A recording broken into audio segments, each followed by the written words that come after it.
Hello mga kakalde, for today's video is magtimbang po ta sa atong foods no. Diri ako nagtimbang ko og rice is 106 grams na siya no. Then kung gusto mo og mag calorie deficit mo is magtan-aw lang mo dito sa Fitness Pal kay naa jud dito tanan ang atong grams nga kailangan sa isa ka adlaw no ug sa ato ang lawas so depende sa ato ang timbang jud.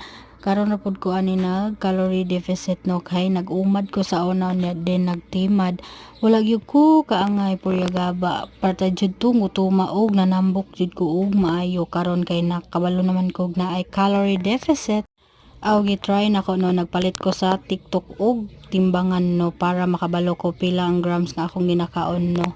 Then inaguman nimo og timbang magtan-aw lang ka sa Fitness Pal kay maura gyud to ang atong tan-awon nga apps no daghan man siguro apps pero kato jud akong ginakuan no gi-download na apps para makabalo ko pila ang akong calorie intake isa-isa ka adlaw. Ug sa kanindot sa calorie deficit no kay makaon nimo tanan no wala jay bawal pero limit lang yun siya pero ako gibawal na ko ang mga sweet no wala na ko nagakaon og sweet mao nang gulay-gulay na lang ta for today's video no lami kaayo ug dili na ko taman. That's all for today, bye.